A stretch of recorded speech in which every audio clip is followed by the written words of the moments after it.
আসসালামু আলাইকুম, welcome to Dave vessel. এর আগের ভিডিওতে আমি লারাভেল হার্ড ইনস্টল করেছি এবং লারাভেল হার্ড দিয়ে আমি প্রজেক্ট ইনস্টল করেছি আর কি। প্রজেক্ট কিভাবে সেট আপ করতে হয় আমি হার্ড দিয়ে দেখিয়েছি। এবার আমি কম্পোজার দিয়ে দেখাবো। আমি সুন্দর করে ডকুমেন্ট করে রাখছি, দেখুন আপনাদের জন্য। স্টেপ ওয়ানে আমরা কি করব, আপনার লোকাল মেশিনে কম্পোজার আছে কিনা সেটা চেক দেব। আমি কম্পোজার আছে কিনা সেটা চেক দেব। আমি চাই হচ্ছে আপনার উইন্ডোজ পাওয়ার শেল অথবা আপনি সিএমডি টার্মিনাল ওপেন করতে পারেন। আমি পাওয়ার শেল ওপেন করে এটা চলে আসলো। আমি এখানে লিখব কি কম্পোজার ভার্সন বি লিখলেই হবে আশা করি। সরি, বি হয়নি, কম্পোজার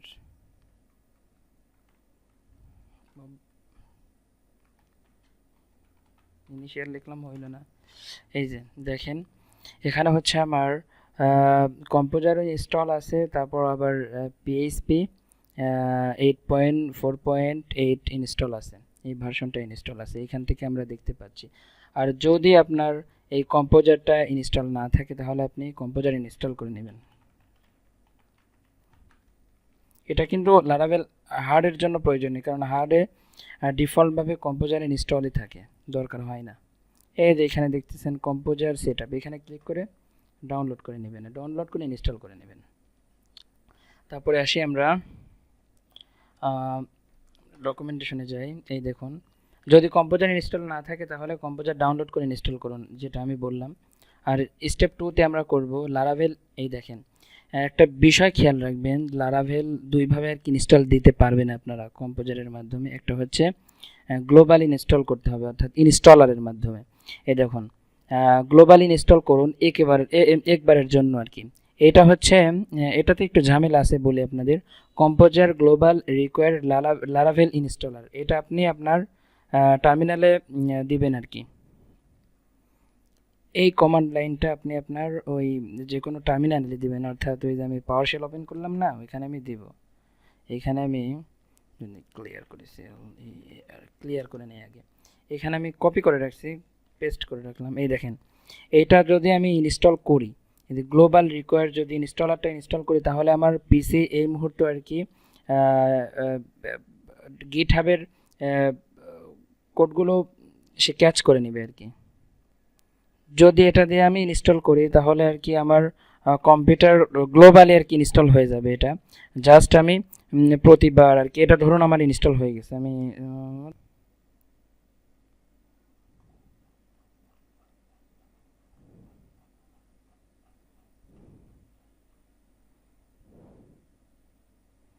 জাস্ট এখানে একটা ওয়ার্নিং আছে, ওয়ার্নিংটা কি আমি বলি আপনাদের।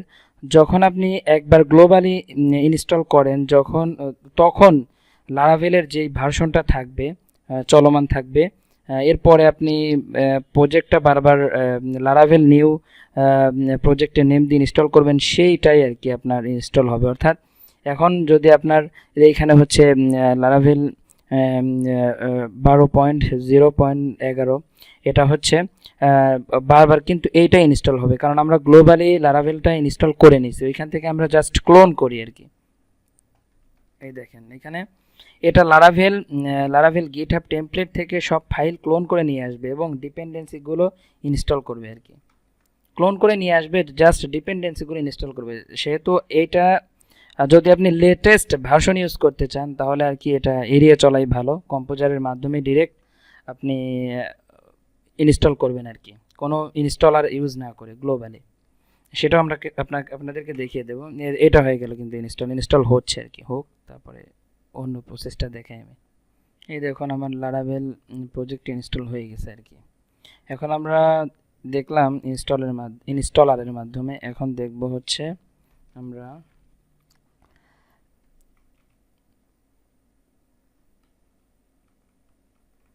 এই দেখেন, যদি লারাভেল ইনস্টলার ব্যবহার না করে করতে চান তাহলে সরাসরি কম্পোজার দিয়ে করুন। Composer create project Laravel my app আর কি। এটা হচ্ছে প্রজেক্টের নেম আর কি। হ্যাঁ, এটি একই কাজ করবে এবং সর্বশেষ লারাভেল ভার্সন ইনস্টল করবে। আমি এইমাত্র আপনাদের বললাম যে ইনস্টলারের মাধ্যমে যদি আপনি ইনস্টল করেন লারাভেল নিউ লিখে, তাহলে কিন্তু যখন আপনি গ্লোবাল ইনস্টল দিবেন, যখন যেই প্রজেক্টের ভার্সনটা আপনার ইনস্টল হবে আপনার লোকাল মেশিনে, তখন আপনি বারবার যদি লারাভেল নিউ লিখে ইনস্টল করেন তাহলে কিন্তু সেম ভার্সনই হবে। আর জাস্ট যদি আপনি এইটা করেন আর কি কম্পোজারের মাধ্যমে, তাহলে হচ্ছে আপনার লেটেস্ট ভার্সন, লারাভেল তো আপডেট হয় কিছুদিন পর পরে 1 2 3 এভাবে আপডেট হতে থাকে। ওই আপডেট ভার্সনটা আপনি ইনস্টল পাবেন, সেহেতু আপনাকে আপডেটে থাকতে হবে আর কি, আপনার কম্পোজারের মাধ্যমে ইনস্টল করবেন। আমরা আবার যে ফোল্ডার আর কি আমরা মেক করব প্রজেক্ট, আমি শিফট দেখিয়েছি আর কি, শিফট ক্লিক করে রাইট ক্লিক করে ওপেন পাওয়ার শেল উইন্ডো এভাবে কীভাবে আনতে হয় দেখিয়েছি। আমি এবার দেখাবো হচ্ছে সিএমটির মাধ্যমে। সিএমডি এখানে লিখবো, এন্টার দিব, তাই আমার টার্মিনাল অন হয়ে যাবে আর কি। আমি এখানে কমান্ড লিখি, composer create project, composer create project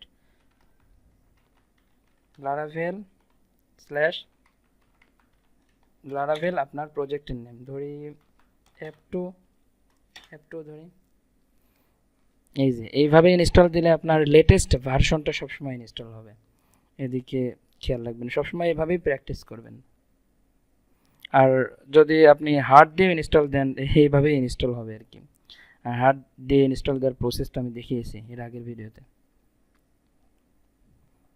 এই দেখুন আমাদের প্রজেক্টটা ইনস্টল হয়ে গেছে। এখন এটা ওপেন করব, কোনটা আর কি আমি ইনস্টল দিলাম, নাম কি ছিল, F2 না, F2। এই যে এটা অন করব। অন করার একটা শর্টকাট আছে, যদি আপনার পিসিতে ভিএস কোড থাকে, আপনি যদি কোড এডিটর হিসেবে ভিএস কোড ইনস্টল করেন, তাহলে আপনাকে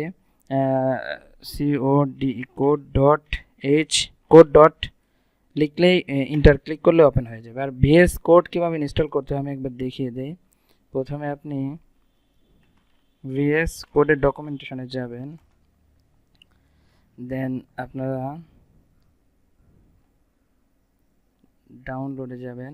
এই যে আপনার কনফিগারেশন অনুযায়ী আপনার লোকাল মেশিনের ইনস্টল করবেন। যদি উইন্ডোজ হয় এটা, আর যদি না হয় ম্যাক হয় এটা, এভাবে আর কি ইনস্টল করে নেবেন। ক্লিক করলে ইনস্টল হয়ে যাবে এবং যথাযথ সাধারণ নিয়মে ইনস্টল দেবেন। দেখেন ইনস্টল হচ্ছে, ডাউনলোড হচ্ছে, অ্যান্ড ডাউনলোড দেওয়ার পর ইনস্টল তো করতেই পারবেন আশা করি। এখন আমরা চলে যাব হচ্ছে, যেহেতু আমরা প্রজেক্ট ইনস্টল করেছি, এখন ফোল্ডার স্ট্রাকচারটা কেমন, ফোল্ডার স্ট্রাকচার নিয়ে একটু আলোচনা করবো আর কি। যারা আপনারা নতুন তাদের অনেক উপকার হবে আর কি। আপনারা প্রথমে দেখে হয়তো ভয় পাবেন যে এতগুলো ফোল্ডার আসলে কিসের জন্য, অযথাই আর কি। অযথা না, কোনো কিছু অযথা না, সবগুলোই কাজের। যাতে ভয় না পান, ভয়টা দূর করার জন্য আমি আলোচনা করব ফোল্ডার স্ট্রাকচার নিয়ে। ওকে, চলেন প্রজেক্টে। এই দেখুন আমি চলে আসলাম, ওই যে কোড ডট লিখে এন্টার করলাম আর কিন্তু আমার প্রজেক্টটা চলে আসছে আর কি। এই দেখুন app, bootstrap, config, database, public. আমি আপনাদের এই সাইডে এইভাবে দেখিয়ে দিই। এই দেখুন এগুলো ফাইল ফোল্ডার আর কি দিয়ে দিয়েছে আর কি। এইগুলো নিয়ে একটু আলোচনা করি। আর প্রতিটি ফোল্ডার ফাইল কি কাজ করে তা যদি আপনি বুঝতে পারেন, লারাভেল শেখা অনেক সহজ হয়ে যায় এবং আপনার ভয়টাও দূর হয়ে যাবে এতগুলো ফোল্ডার দেখে। ওকে, আমি কথা না বলে শুরু করি। এই যে অ্যাপে ক্লিক করলাম, এখানে কি ফোল্ডার বের হলো, HTTP মডেল প্রোভাইডার্স। এই HTTP ভিতরে আর কি আছে আমাদের কন্ট্রোলার, সব কন্ট্রোলার এখানে থাকে আর কি, কন্ট্রোলার ফাইলগুলো এখানেই থাকে। ইউজার অনুরোধ কীভাবে হ্যান্ডেল হবে তা এখানে নির্ধারিত হয়, ইউজারের অনুরোধটা এখানেই আর কি হ্যান্ডেল হয়, লজিকগুলো আমরা এখানেই লিখে থাকি। আর মডেলটা নিচে দেখতে পাচ্ছি, সেটা হচ্ছে ডাটাবেজের সাথে কাজ করার জন্য মডেলগুলো এখানে থাকে, অর্থাৎ ডাটাবেজের সাথে ডিরেক্ট কানেক্ট করে, মানে ইলোকোয়েন্ট ওআরএম ইউজ করে সেই জন্য আর কি এই মডেল এখানে। আর প্রোভাইডার্স সার্ভিস কনফিগারেশনের জন্য ক্লাস, যেমন অ্যাপ সার্ভিস প্রোভাইডার ইত্যাদি এখানে থাকে আর কি। এটা বলি আমি, অ্যাপ সার্ভিস প্রোভাইডারটা আসলে প্রথমে রান করে। এখানে যদি আপনি কিছু লেখেন, এখানে এইটাই রান করবে, কারণ লারাভেল প্রজেক্টটা যখন রান হয় তখন এইখান থেকেই যায় আর কি, অর্থাৎ এইখান থেকে যে এটা রান হয় আর কি, এটা রান হয়ে কাজ শুরু করে আর কি, এইটা রান হবে। তারপর আছে যে এই ফার্স্ট অফ অল এই ইন্ডেক্স এই ফাইলটা কনফিগার করে, তারপর আর কি এগুলা করে, কিন্তু এটাও প্রজেক্টের শুরুতেই করে। যদি আপনার প্রজেক্টে গ্লোবালি কিছু দরকার হয়, যে আপনি একটা ভেরিয়েবল ডিক্লেয়ার করলেন সারা প্রজেক্টে আপনার দরকার হয়, তাহলে আর কি আপনি এখানে ডিক্লেয়ার করতে পারেন, ব্যবহার করতে পারবেন, সেটা আপনি সমস্ত প্রজেক্টের যে কোনো জায়গা থেকেই ব্যবহার করতে পারবেন আর কি এই অ্যাপ সার্ভিস প্রোভাইডার থেকে। এখন আমরা দেখি আর একটা বিষয় কিন্তু মনে রাখবেন, এই ফোল্ডার MVC এর এম এবং সি নিয়ে কাজ করে, অর্থাৎ মডেল এবং কন্ট্রোলার। এই যে দেখলেন না, মডেল এবং কন্ট্রোলার এমভিসির ভিতরে, এমভিসি আর্কিটেকচারের। তারপর আমরা আসবো হচ্ছে ডাটাবেজের ভিতরে মাইগ্রেশন, ফ্যাক্টরি সিডার এগুলো থাকে আর কি ডাটাবেজের ভিতরে আর কি। ডাটাবেজটা কোথায়, এই যে database migration, factory seeder. Migration হচ্ছে আপনার ডাটা টেবিল তৈরি করার জন্য আর কি, অর্থাৎ ডাটাবেস টেবিলের স্ট্রাকচার বলতে পারেন। আর হচ্ছে সিডার, এখানে আছে ডামি ডাটা ইনসার্ট করার জন্য আমরা সিডার ইউজ করি, এই যে সিডার, এখানে ডামি ডাটা ইনসার্ট করার জন্য আমাদের সিডার ইউজ করতে হয়। আর বুটস্ট্র্যাপ ফাইলের ভিতরে ক্যাশ আছে, ক্যাশ দেখতে পাচ্ছেন এখানে। আবার app.php providers.php আছে। বুটস্ট্র্যাপ ফোল্ডার কি করে আসলে, একটা কোশ্চেন আসতে পারে। এটাই হচ্ছে লারাভেল অ্যাপ তৈরি করে, অ্যাপকে রান করার জন্য প্রস্তুত করে হচ্ছে বুটস্ট্র্যাপ। আর এর ভিতরে যে ক্যাশটা দেখতে পাচ্ছেন, ক্যাশ CACHE, লারাভেলের গতি বাড়াতে দরকারি ফাইল ক্যাশ করে রাখে এইখানেই, দরকারি ফাইলগুলো ক্যাশ করে এখানেই রাখে, যেমন কনফিগ, রাউট, ইভেন্টস ইত্যাদি ক্যাশ করে রাখে এখানে। সহজভাবে মনে রাখুন, বুটস্ট্র্যাপ ফোল্ডার লারাভেল চালু হওয়ার আগেই অ্যাপটাকে প্রস্তুত করে, আর ক্যাশ ফোল্ডার লারাভেলকে দ্রুত চালাতে সাহায্য করে। এটাই আর কি বুটস্ট্র্যাপ ফোল্ডারের কাজ মূলত। এরপর আমরা আসি, পরে কি আছে কনফিগ, এরপর আসি হচ্ছে কনফিগ। এই কনফিগ ফাইলের মধ্যে সকল কনফিগারেশন ফাইল এখানেই থাকে আসলে। কনফিগ, app.php, অ্যাপ নাম, টাইম জোন, প্রোভাইডার ইত্যাদি এখানে থাকে আর কি। database.php, ডাটাবেস সেটআপ, তারপর হচ্ছে মেইল সেটআপ ইত্যাদি ইত্যাদি, এভরিথিং কনফিগারেশনগুলো এখানেই কনফিগ ফাইলের ভিতরেই থাকে। এটা বুঝলাম আমরা। তারপরে আমরা আসি ডাটাবেস, তো আমি অলরেডি বলেছি ডাটাবেস। তারপরে আসি হচ্ছে পাবলিক। এর মধ্যে এই ফোল্ডারটি ওয়েবসাইটের এন্ট্রি পয়েন্ট বলতে পারেন। index.php লারাভেল রান এখান থেকে শুরু করে, এই যে index.php লারাভেল রানটা এখান থেকেই মূলত শুরু হয়। আর অ্যাসেট ফাইলস দেখতে, এর ভিতরে যদি আমি একটা ফোল্ডার নেই, ধরি এর ভিতরে একটা আমি ফোল্ডার নেই, অ্যাসেটস না ফোল্ডার নেই, ইমেজ, CSS, JS এর ভিতরে রাখতে পারি আমরা। ইমেজ, CSS, JS আমরা পাবলিক ফোল্ডারের ভিতরে রাখতে পারি। আমরা সেপারেট আলাদা করার জন্য জাস্ট এখানে অ্যাসেট ফোল্ডারের ভিতরে রাখছি, যাতে হিজিবিজি না হয়। এইভাবে আর কি আপনি আপনার ইচ্ছা মতো নাম দিয়ে তার ভিতরে রাখতে পারেন। এই সমস্ত আপনার সাইটের CSS, তারপর জাভাস্ক্রিপ্ট ফাইলগুলো এখানে রাখতে পারেন আপনি যখন লারাভেল রান করেন তখন এটি এই index.php থেকেই শুরু করে মূলত। এরপর আছে হচ্ছে আমাদের রিসোর্স ফাইল। এই ফোল্ডারে লারাভেলের সব ফ্রন্ট এন্ড রিসোর্স থাকে, সমস্ত ইউজার ইন্টারফেস এখানেই থাকে। ভিউ দেখতে পাচ্ছেন এখানে, এই যে ভিউ, এটা হচ্ছে ব্লেড টেমপ্লেট, HTML এর সাথে লারাভেল কোডের সংমিশ্রণ, HTML এর সাথে লারাভেল কোডের সংমিশ্রণ। জাস্ট এখানে blade.php লিখতে হয়, জাস্ট তাছাড়া HTML এর মতোই কাজ করে। এখানে ধরেন CSS, JS ফাইল, ভাইট, ওয়েবপ্যাক ব্যবহার করেন তাহলে আপনি, আবার ভাষা যদি লোকালাইজেশন করেন তাহলেও কাজ করবে আর কি এখানে ব্লেড।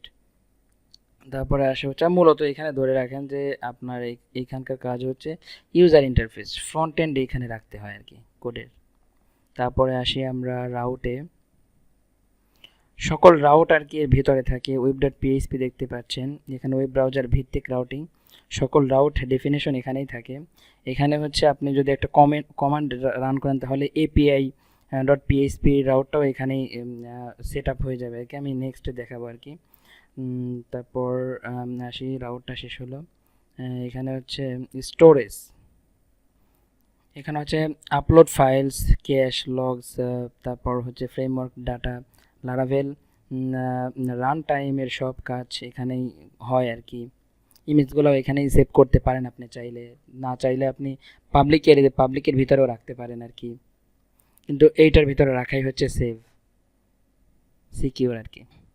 এরপর আসি আমরা, আমাদের হয়ে গেল স্টোরেজ।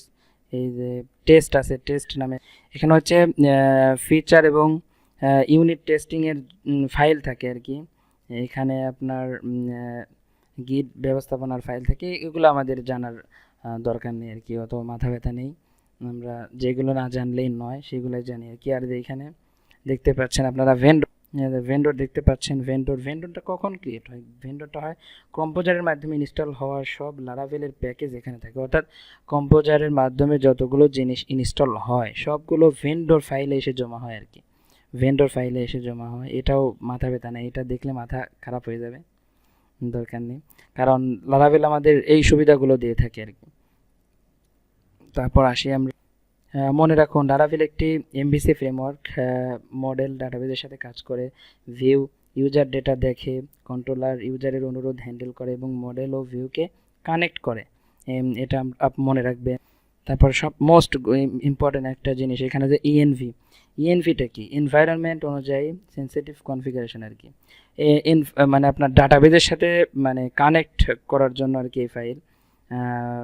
এখানে আপনি দেখতে পাচ্ছেন ডিবি কানেকশন, আপনার ডাটাবেজের নাম, আমার ডাটাবেজের মাইএসকিউএল রাখবো আমি, মাইএসকিউএল, আপনার হোস্ট, তারপর হচ্ছে আপনার ডাটাবেজের নামটা কি দিবেন, নাম দিব অ্যাপ,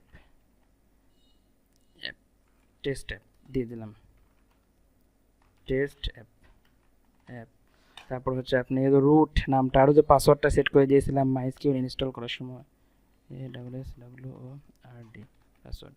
আর পাসওয়ার্ড, আর যদি আপনারা জ্যাম্প ইউজ করেন পাসওয়ার্ড দরকার নেই আর কি, পাসওয়ার্ড সেট করলেই পাসওয়ার্ড দরকার, ওইখানেও না চাইলে আপনি না সেট করতে পারেন আর কি।